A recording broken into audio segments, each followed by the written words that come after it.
ang mga kwento ng pag-ibig, kwento ng buhay, at kwento ng pag-asa dito sa Barangay Love Stories. Love Stories.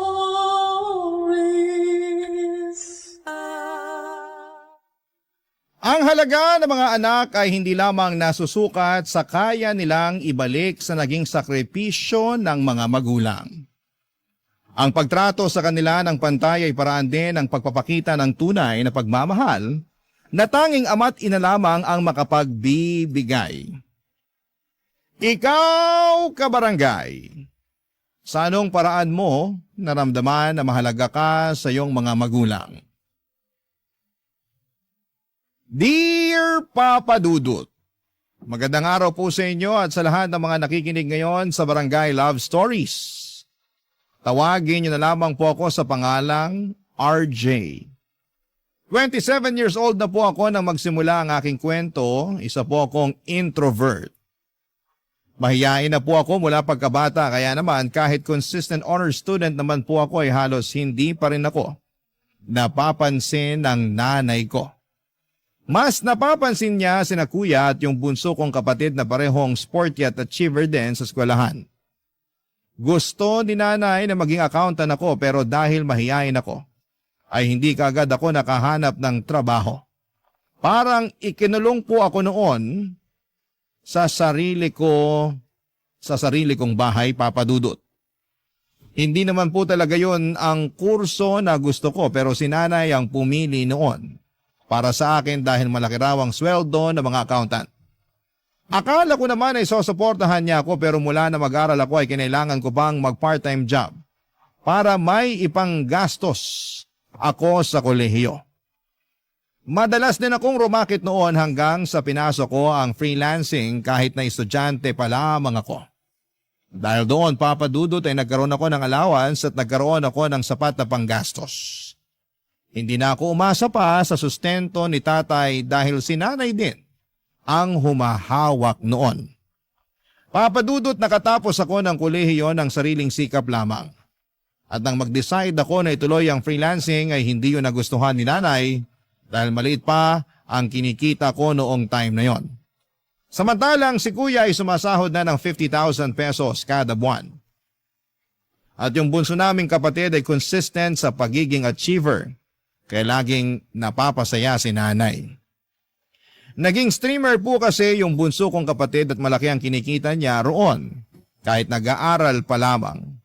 Kaya naman halos hindi na ako napapansin ni nanay. Nag-aambag naman ako sa mga gastusin pero halos hindi na rin yon napapansin dahil kadalasan ay nabayaran na ni kuya ang mga bills namin. Hanggang sa na-realize ko na parang may favoritism talaga si nanay sa aming magkakapatid, Papa Dudut.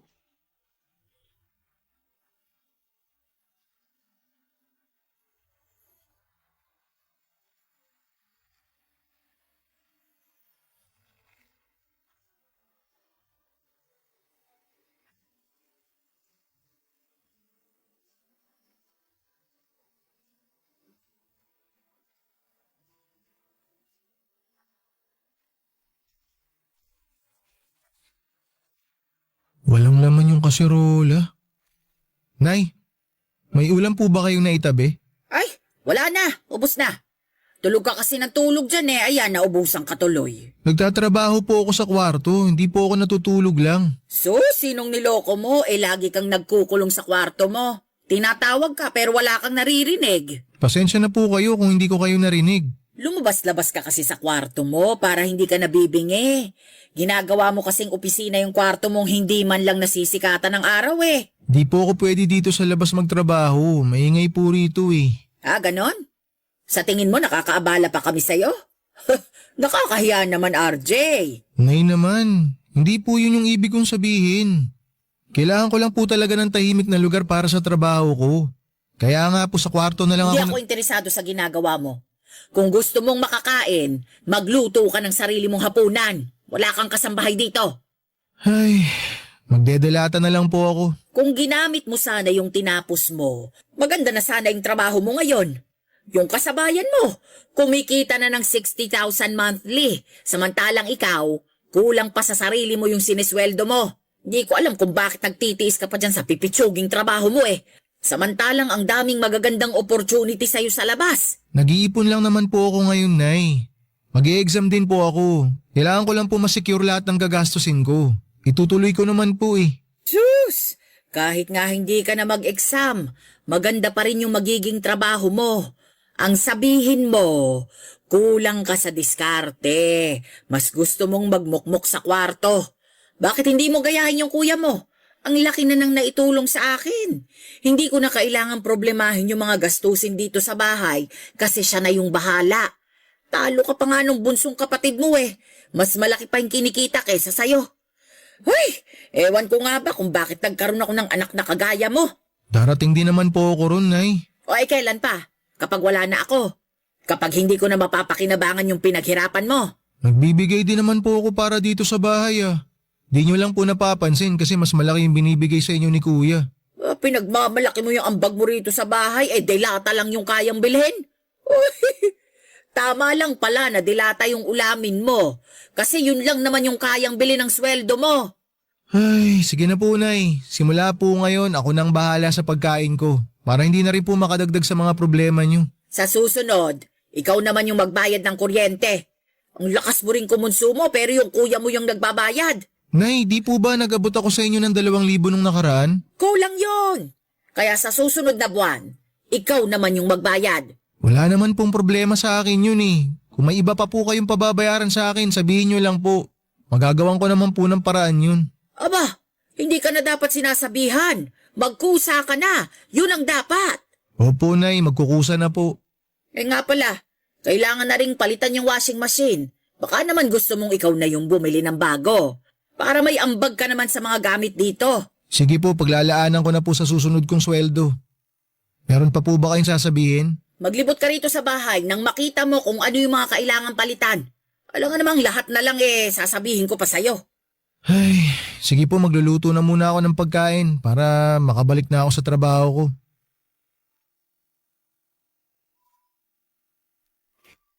Papadudot sa kabila ng hindi patas na pagtrato ni nanay sa akin kumpara sa mga kapatid ko, ay ginagawa ko pa rin ang lahat para makatulong sa kanya.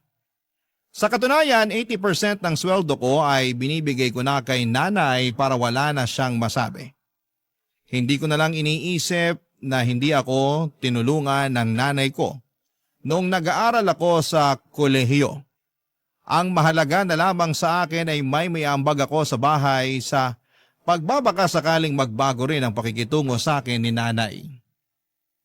Papadudot bukod po sa hindi ko naranasang maging paborito ni nanay, ay hindi ko pa rin po nararanasang magkaroon ng girlfriend.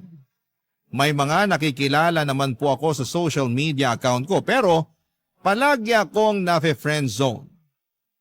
Gaya na lamang ni Ederlyn. Naging close kami noong binasted niya ako at sa kanya ako madalas naglalabas ng sama ng loob. At palagi rin naman siyang nagbibigay ng advice. Pinigilan ko naman ang sarili ko na hindi na ma-fall sa kanya pero sa katagalan ay hindi ko na yon napigilan. Lalo na nang mag-decide si Ederlyn na makipagkita sa akin, papadudot.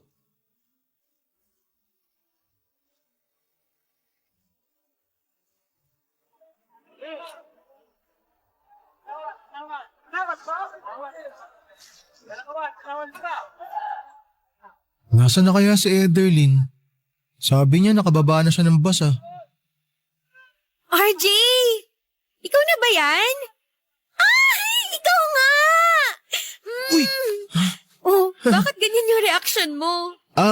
Wala. Nagulat lang ako. Bigla mo kasi ako niyakap eh. Hindi ka ba sanay nang niyayakap? Hindi pa kasi ako nayayakap ng ibang babae bukod sa mga pinsan ko. Ganon? Ito, Bakit mo ako hinalikan sa labi? para ako rin yung first kiss mo. Ha? Pero di ba ayaw mo naligawan kita? Dati yun kasi hindi pa naman tayo nagkikita sa personal. Feeling ko kasi noon parang ayaw mong makipag-meet kaya binasted kita. Ayoko naman ng online boyfriend lang. Sorry. Mahihain lang kasi talaga ako. Kita ko nga, Pero wag kang mag-alala, ako na lang yung mag-a-adjust para sa'yo. Perfect kaya tayo. Isang introvert at isang extrovert. Magtatagal ka ba rito? Hindi, ilang araw lang ako rito. Gusto lang talaga kita makita, tsaka para matupad na rin yung mga travel goals natin. Sabi mo, itutour mo ako dito sa Ilocos. Gagawin ko naman yun. Ang kaso, hindi kita madadala sa bahay.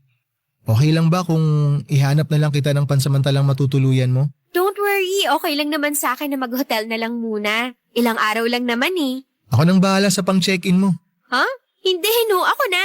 May budget ako para dito, kaya wag mo na akong alalahanin, okay? Basta, ikaw yung tour guide ko. Pasensya ka na talaga. Kung hindi lang sana magagalit si nanay, doon na lang kita patutuluyin sa bahay. Ano ka ba? Okay lang talaga. Mas mag-worry ako kung mag-aaway pa kayo ng nanay mo dahil sa pagtuloy ko sa inyo. Ay, salamat at naiintindihan mo. Tara, samahan na kita mag-check-in. Okay, pero wag ka na muna umuwi ah. Samahan mo muna akong kumain. Siyempre naman kakain tayo. Kung gusto mo, simulan ko na ngayon yung pag-tour ko sa'yo eh. Bukas na lang. Medyo pagod pa kasi ako sa biyahe. Ang layo kasi. Sabi ko kasi sa'yo, ikaw na lang pupuntahan ko. Sorry, pero kapag hinintay ko pang ikaw yung pumunta sa akin, baka hindi pa rin tayo nag-meet until now. Ganun ba talaga akala mo sa akin? Honestly, oo. Paano kung sabihin ko sa'yong may nahanap na ako matutuluyan sana sa San Pedro? Eh di sorry kung na-judge kita. Pero ngayon, gusto ko lang ipaalam at linawin sa'yo na binabawi ko na yung pang-reject ko sa'yo noon. Tayo na! Ha? Tayo na? Aha. Salamat ah. Akala ko kasi talaga wala nang pag-asa na maging tayo eh. Pwede ba akong yumakap? Kanina pa nga ako naghihintay oh. Papadudod, sa totoo lang ay halos lumubog na ako sa kahihiyan tuwing naaalala ko kung paano ko hinarap si Ederlyn sa unang beses ng pagkikita namin. Hindi ko rin inaasahan na sa araw na yon pa niya ako sasagutin. Nakakahiyaman na siya pa mismo ang pumunta sa akin ay natuwa na rin ako dahil finally ay nagkita na rin kaming dalawa ng personal. Dahil bungangera ang nanay ko, gustuhin ko mang doon na lamang sa bahay magstay si Ederlyn, ay hindi ko na po ipinagpaalam pa kay nanay dahil alam kong hindi rin naman siya papayag. Sinamahan ko na lamang siya para mag-check-in sa isang hotel. Medyo may kalayuan yon sa amin pero sabi ko sa kanya, ako na lamang ang pupunta sa kanya para hindi na siya masyadong maabala. Papadudot, bukod sa vlogger at dati ring virtual assistant si Ederlyn, ay may kaya po ang pamilya niya. Parehong nasa medical field ang mga magulang niya. At yung panganay naman niyang kapatid ay kapapasa lamang sa bar exam. Hospitality management ang tinapos ni Ederlyn pero mas gusto niyang mag-vlog. Sinubukan niya lang maging virtual assistant dahil sa akin at para masabi sa parents niya na may trabaho naman siya. Pero sa kabila ng estado nila sa buhay, kahit minsan ay hindi ko nakita ng kaartihan si Ederlyn. Kaya naman mas lalo ko po siyang nagustuhan. Ang problema, akala ko ay matutuwa ang nanay ko kapag naipakilala or nagpakilala na ako ng babae sa kanya gaya ng ginawa ng kuya ko. Pero nang dalhin ko sa bahay si Ederlyn para makilala ni nanay ay pinahiya ako nito sa harapan mismo ng girlfriend ko, Papa Dudut. Barangay Love Stories. Barangay Love Stories. Papadudod panay ang hingi ko ng sorry kay Ederlyn dahil sa naging pakikitungo sa kanya ni nanay. Sinabihan kasi ako ng nanay ko na hindi raw siya interesadong makilalang babaeng kasama ko dahil dagdag palamunin lang daw sa bahay. Yon ay kahit na ipinaliwanag ko sa kanya na hindi naman makikitira o makikituloy man lang sa amin si Ederlyn. Masyado kong nasaktan sa ginawang yon ni nanay at umabot na sa puntong sumama ng husto ang loob ko sa kanya. Papadudot ng minsang bumisita sa amin, yung tita ko na kapatid ni nanay ay may naikwento ito sa akin na hindi ko inaasahan. Noong ipinagbubuntis pala ako ng nanay ko ay nagkaroon sila ni tatay ng malalang pag-aaway. Hanggang sa naisip ni nanay na ipalaglag na lamang ako dahil halos hindi na sila magkaayos noon. Pero nangako si tatay na mananatili sa tabi ni nanay hanggang sa maipanganak ako, kaya hindi yun natuloy. Naging okay ulit ang pagsasama nila hanggang sa ipagbuntis naman ni nanay ang bunso naming kapatid. Pero noong malalaki na kami ay tuluyan na silang nagkahiwalay. May iba ng partner ang tatay ko pero si nanay ay mas piniling hindi na lamang maghanap ng ibang lalaki. Sabi niya mas gusto niya raw na ituon ang atensyon niya sa mga anak niya. Pero parang nakalimutan naman niya na anak niya rin ako, Papa Dudut.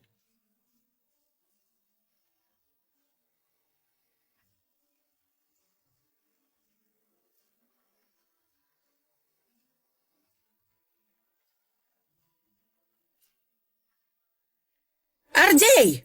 RJ! Ano ba? Kanina pa kita ginigising ah. Hindi ka ba tatayo dyan? Bakit po, Nay? Natutulog ko pa lang po eh. Sakit pa ng ulo ko. Paano hindi sasakit puyat ka ng puyat? Wala namang kakwenta-kwenta yung ginagawa mo. Bumangon ka na riyan. Ay, eto babangon na. Ano po bang problema? Mag-empake ka na ng mga gamit mo at ipapalinis ko tong kwarto mo. Po, bakit kailangan ko pang mag-impake? May iba nang magkakwarto dito. Ha? Saan naman po ako niyan matutulog?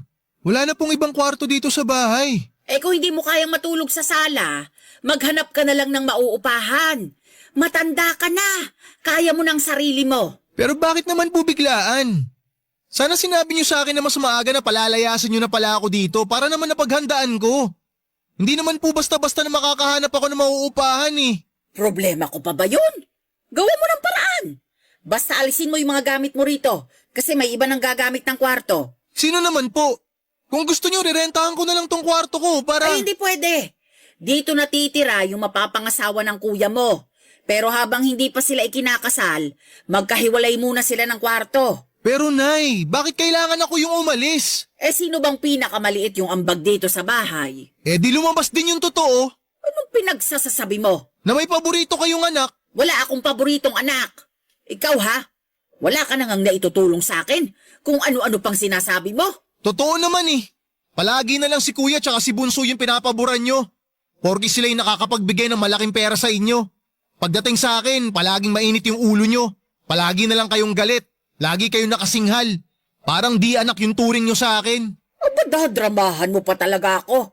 Ako yung magdedesisyon kung hanggang kailan ka lang pwedeng manatili sa bahay na to. Kaya bilisan mo na ang pagkilos dyan.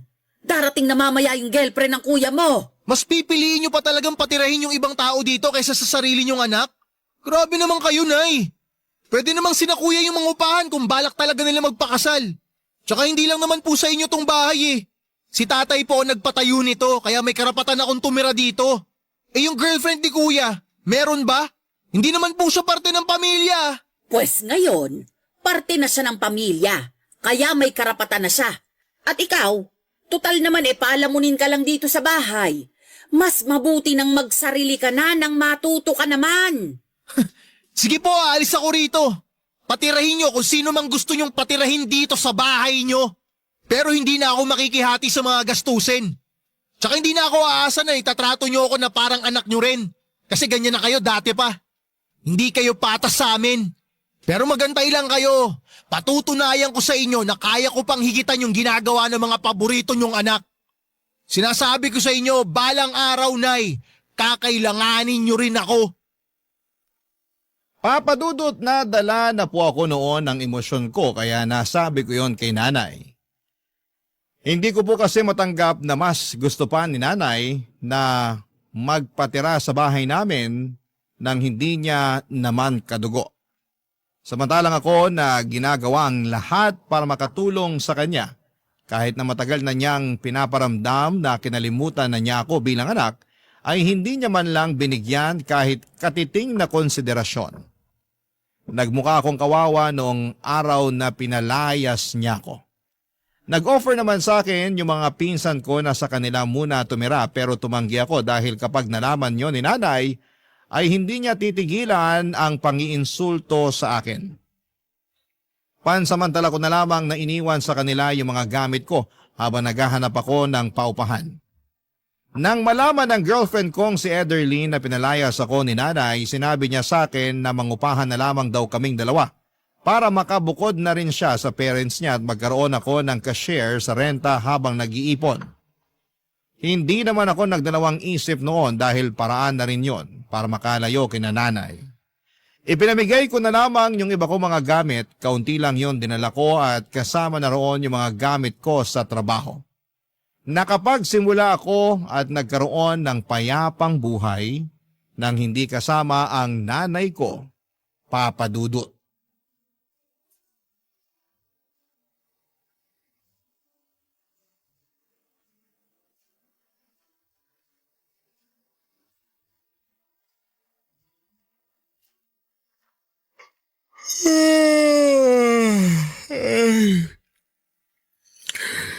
Natapos din. Babe, may karapatan na ako matulog. Eh di congrats. Sige na, matulog ka na. Ako na lang muna mag-grocery mamaya. Ha? Hindi, sasamahan kita. Mamaya na lang ako matutulog pag uwi natin. Ayan ka na naman. Okay lang naman sa akin na ako na lang muna. Wala pa naman akong gagawin eh. Nakapag-upload na ako kanina. Mukhang mas maganda yung kitaan dyan sa ginagawa mo ha. Pwede ba ako dyan? Alam mo, buti na itanong mo yan. Matagal ko na nga sanang gustong i-offer sa'yo. Pero ayoko lang kasi na ma-feel mo na baka naliliitan ako sa sweldo mo, kaya ako yun gagawin. Ikaw talaga? Di naman ako mag-iisip ng ganun. Gusto ko nga kumita ng malaki para mas mabilis makaipon. Para kapag nagkita ulit kami ng nanay ko, wala na siyang dahilan para maliitin at insultuhin ako. Nga pala, hindi ka man lang ba kinukumusta ng mga kapatid mo? Bakit naman nila ako kukumustahin? Sa sobrang masunurin nila kay nanay, baka nakalimutan na talaga nila ako. Tsaka di rin naman ako umaasa. Kung noon nga na nasa iisang bahay lang kami, parang hindi nila ako kilala. Ngayon pa kaya na malayo na ako sa kanila. Bakit ba kasi ganun yung pamilya mo? Kung ako siguro yung makakaranas niyan, baka na-depress na ako. Buti nga matibay pa rin ako kahit papaano. College pa lang ako, ganun na si nanay sa akin eh. Si tatay naman, once in a blue moon na lang kung mangumusta. Nagbibigay lang sa akin nung nag-aaral pa ako kapag naaalala niya. Kapag nakalimutan niya, sorry na lang. Hindi naman ako makapagsabi sa kanya kasi alam ko na hawak ng bagong partner niya yung Facebook account niya. Baka pag-awayan lang nila yung pagsuporta sa akin. Kaya ba nag-part-time job ka na lang noon? Oo. At never yun na-experience ng dalawang kapatid ko kasi mahal na mahal sila ni nanay. Ay, hindi ko talaga gets yung mga nanay na hindi patas sa mga anak nila. Pare-pareho lang naman kayong dugot laman ng nanay nyo. Pero totoo pala talaga yung ganun, no? Na may mga parents na may favoritism. Ay, hayaan mo na. Mas mabuti na rin siguro na nangyari to para hindi na lumalim pa yung sama ng loob na nararamdaman ko sa nanay ko. Nakakabilib ka talaga, babe. Gusto ko naman yung part na may gusto kang patunayan sa nanay mo. Dama ko yung gigil mo ron eh. Pero nararamdaman ko rin na mahal mo pa rin siya. Hindi naman basta-basta mawawala yun. Nanay ko pa rin naman siya. Nanay mo nga siya, pero parang hirap na hirap naman siyang magpakananay sa'yo.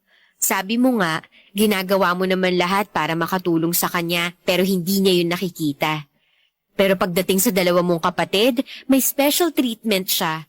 Ibig sabihin ba nun, magiging nanay lang siya kapag malaki na yung naiaabot na pera? Eh di parang sinusweldohan nyo na lang siya sa pagiging nanay niya sa inyo. Ewan ko ba dun kay nanay? Masyadong mainit yung dugo niya sa akin. Iniisip ko nga, kung naging CPA kaya ako, palalayasin pa rin kaya niya ako. Ikaw lang makakasagot niyan, babe. Ikaw yung mas nakakakilala sa nanay mo eh. Hanggat maaari, ayoko nang magsalita ng masama against sa nanay mo. Kasi alam kong pinapahalagahan mo pa rin siya. Basta sa akin, palagi ka may special treatment. Hindi mo kailangan patunayan yung sarili mo sa akin kasi mas gusto kong sabay nating patunayan na hindi tayo nagkamali sa desisyon nating magsama.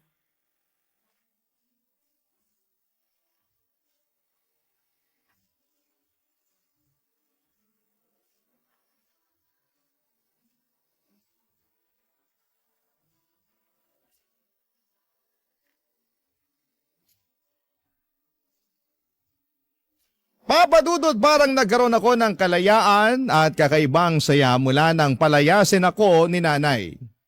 Nagsama po kami ni Ederlyn pero kahit na nasa iisang bubong lamang kami, naglagay pa rin kami ng limitasyon para sa isa't isa. Alam ko na may pangarap pa si Ederlyn at ganon din naman ako kaya nagkasundo kami na career muna ang ipopursue namin bago ang pagkakaroon ng sarili naming pamilya. Papa Dudut, isinama ako ni Ederlyn sa pagbablog niya. Mahilig kasi siya sa mga riding adventures at pumunta sa iba't ibang mga lugar kasama ang mga pinsan niya. Libangan niya lamang daw yon noong una hanggang sa dumami ang kanyang followers and subscribers. May account din siya sa iba pang streaming platforms at kumikita rin siya sa pagla-live doon. Nakabili siya ng may kamahalang motor na ginagamit niya sa pag-rides. Nahiya ako noong una dahil wala naman akong big bike na kagaya sa ginagamit nila. Pero pinahiram ako ni Ederlyn ng pera para makabili ako ng sarili kong big bike, Papa Dudut. Binayaran ko naman yon sa kanya nang magkaroon ako ng share sa mga kinikita niya. Mula nang isama ako ni Ederlyn sa mga vlogs niya, ay unti-unti na rin nawala yung pagiging mahiyain ko. Nagagawa ko na rin mag-live at doon ko naranasang makatanggap ng mga virtual gifts na pwede palang i-convert sa cash. Dahil streamer din yung bunsong kapatid ko, nakarating kay nanay yung ginagawa ko at hindi ko inaasahan. Ang ginawa niya, Papa Dudut. Barangay Love Stories. Barangay Love Stories. Papa Dudut, nung nakakuha kami ni Ederlyn ng mga endorsement, naisipan naming magnegosyo na rin habang ipinagpapatuloy ang pagiging vlogger namin. Dahil hindi naman habang buhay yung swerte namin doon. Nagkaroon kami ng sarili naming shop ng motorcycle parts. Pero dahil hindi naman kalakihan ang kinikita namin doon ay naisipan na rin naming subukan yung custom apparel printing at hindi naman namin pinagsisihan ang naging resulta. Sinuportahan kami ng mga kasama namin sa Riders Club at ng mga naging kaibigan namin ni Ederlyn. Hindi talaga namin nakalaing magbo-boom yung business namin na yon kaya medyo binawasan na namin ang oras sa vlogging para magkaroon pa rin kami ng sapat na pahinga. Matapos nga ang 3 taon sa dami ng mga magagandang nangyari sa buhay ko, mula nang magsama kami ni Ederlyn ay hindi ko na alam kung paano ko pa siya mapapasalamatan. Papa Dudut, sinamahan niya ako sa mga panahong down na down ako. At wala pang maipagmamalaki. Sa mga panahong yon, ay hindi niya pinaramdam sa akin na siya ang mas may pera. Tinuruan niya ako kung paano dumiskarte at kumawala sa comfort zone ko. Kaya naman naisipan ko noong mag-propose sa kanya. Noong time kasi na yon ay sigurado na akong siya na ang babaeng gusto kong makasama sa panghabang buhay. Tinanggap naman niya ang proposal ko kaya matapos yon ay pinasimulan na rin namin yung dream house naming dalawa. Gusto naming mabuo muna yon bago kami magpakasal. Pero nung binisita namin yung pinapagawa naming bahay, may sumugod sa akin ng wala akong kamalay-malay, Papa Dudut.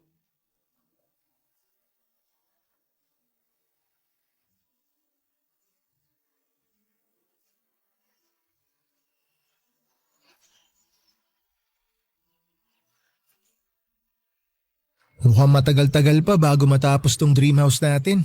Oo nga eh, mukhang kailangan pa nating doblehin yung sipag sa pagtatrabaho. Wala namang problema yun. Kayang-kaya natin yun, babe.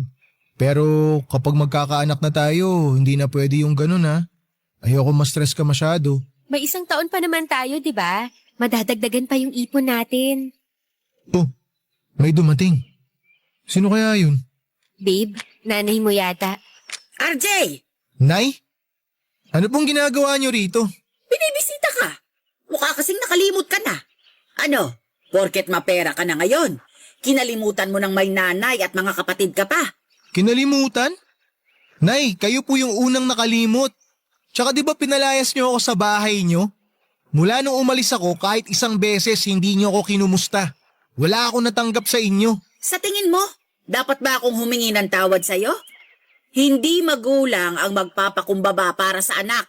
Kawalan ng respeto yung pagtalikod na ginawa mo sa amin.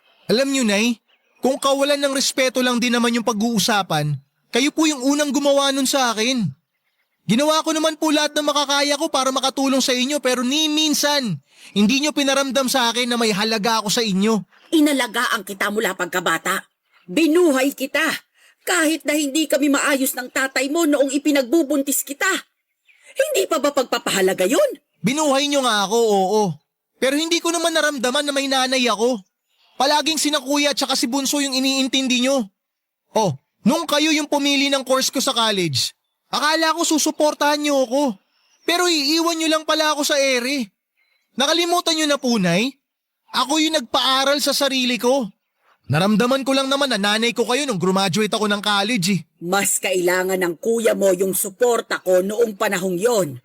Isa pa, nakakuha ng scholarship yung mga kapatid mo, kaya nakapag-aral sila sa private university. Nay, libre yung tuition fee dun sa college na pinasukan ko. Kahit konting panggastos lang sana. Humihingi naman ako kay tatay pero sa inyo niya ibinibigay. May binigay ba kayo sa akin? Wala. Puro kay kuya nyo lang naman ginagastos lahat ng mga inaabot sa inyo ni tatay na para sa akin. Kaya tama lang na bumawi siya agad sa inyo nung makapagtrabaho na siya. Kaya ba ngayong kumikita ka na ng malaki ay nagmamayabang ka na? Hindi ka makakarating sa kinalalagyan mo ngayon kung hindi kita iniluwal. Utang mo sa akin ang buhay mo. Alam nyo, Nay, kung pera lang naman yung gusto ninyo, pwede naman kayong manghingi eh. Hindi ko naman kayo pagdadamutan. Pero yung sinasabi nyo na utang na loob ko sa inyo yung buhay ko? Sige, sabihin na natin na totoo yon kasi binuhay nyo ako. Pero kung may choice lang ako nun, hindi ko naman gugustuhin na mabuhay na kulang sa pagmamahal ng isang ina eh. Kaya nyo naman magbigay ng pagmamahal eh. Nagawa nyo nga sa mga kapatid ko. Pero bakit pagdating sa akin ang damot-damot nyo? Ano po bang nagawa ko sa inyo? Papadudot na tahimik na lamang po noon si nanay at napilitang umalis dahil sa sagutan naming yon. Pero bago siya umalis ay sinabihan ko siya na mag-transfer na lamang ako ng pera sa bank account niya. Bukod sa nasaktan ako sa mga sinabi ng nanay ko ay nalungkot po ako sa katotohanang naalala lamang ako ng nanay ko dahil may pera na siyang mahihingi sa akin. Nagbingi-bingihan po siya sa mga salobin ko gaya ng ginagawa niya noon. Matapos ako mag-transfer ng pera sa account ni nanay ay minessage niya ako sa Facebook at pinipilit na doon na lamang ulit tumira sa bahay. Pero nang pinanindigan kong bubukod na ako dahil balak na naming magpakasal, ni Ederlyn ay hindi naman yon nagustuhan ni nanay. Nalaman ko na lamang na nag-post na pala siya sa Facebook para paringgan ako. Nabasa naman po yon ng mga kamag-anak namin at kinampihan nila si nanay. Dinilit naman po ni nanay yung Facebook post niya pero wala na rin pong silbi yun dahil masama na ang tingin sa akin ng mga kamag-anak namin. Papadudot nalaman ko na lamang na wala na pala sa bahay namin yung girlfriend ni kuya dahil pinalayas daw po ito ni tatay nang minsang bumisita siya roon. Sinabihan niya raw po si kuya na bumukod na kung balak nitong bumuo ng sariling pamilya. Wala naman pong nagawa noon si nanay kaya napilitan ng umalis doon si kuya. Yan ang mga ganap, Papadudot.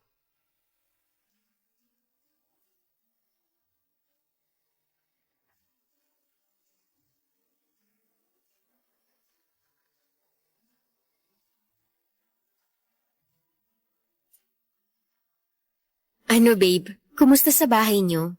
Ayun, dalawa na nga lang sila ng kapatid kong bunso. Pero magulo pa rin. Bakit naman? Yung bunso kasi namin natutong bumarkada. Porke maagang kumita ng sariling pera, lumaki yung ulo. Hindi na nakikinig kay nanay. Kaya ngayon, bukod sa hindi na nakakapag-live streaming, hindi pa pumapasok sa school, kaya dropped out ang kinahinatnan. Gusto ni nanay na pagsabihan ko yung kapatid ko, hindi naman makikinig sa akin yun. Nangihingi siya ng suporta. Pag-aralin ko raw hanggang makatapos ng college. Anong sinabi mo sa nanay mo? Pumayag ka ba? Wala naman sanang problema sa akin yun kasi kaya ko pang diskartehan pero hindi ko naman nakikita sa kapatid ko na gusto niya mag-aral eh. Halos hindi na nga umuwi sa bahay. Yung tatay mo, ayaw na bang suportahan yung kapatid mo? Ayaw na eh. Wala na raw siyang ganang suportahan yung ganong katamad mag-aral. Hindi ko naman siya masisisi. Sino ba naman kasing gaganahan magpaaral sa taong hindi naman nagpupursigi? Nakakaloka talaga yung pamilya niyo, babe. Buti na lang, iba ka sa kanila. Kung hindi ako pinalayas noon ng nanay ko, impyerno pa rin sana buhay ko ron.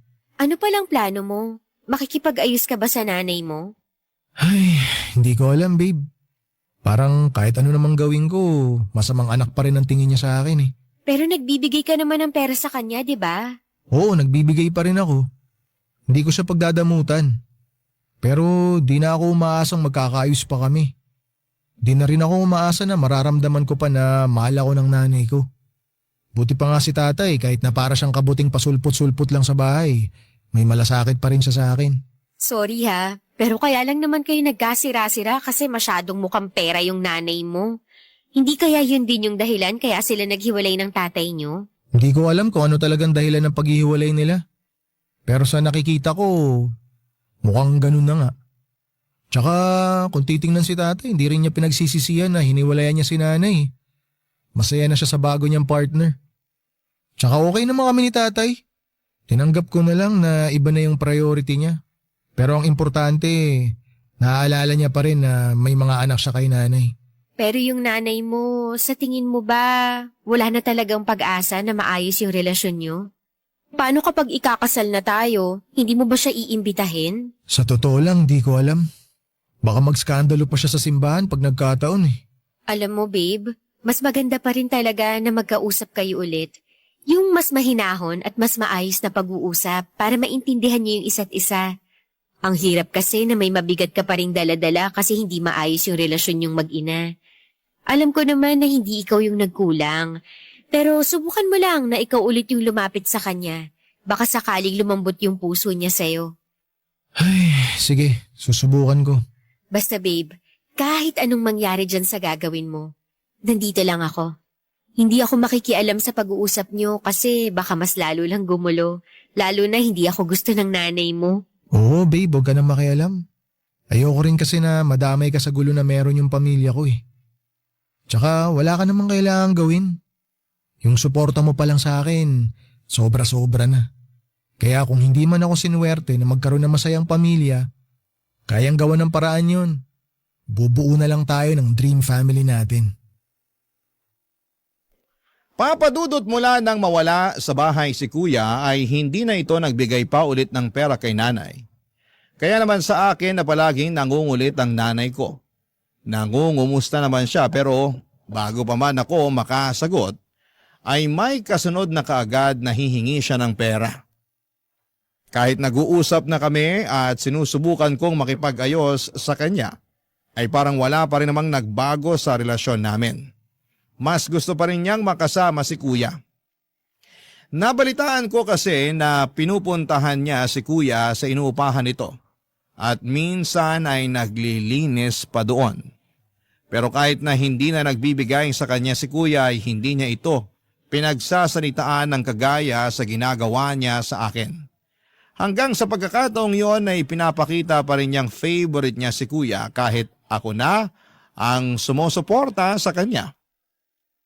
Pero noong malapit na ang kasal namin ni Ederlyn, nagulat na lamang po ako noong dumating si nanay sa bahay namin.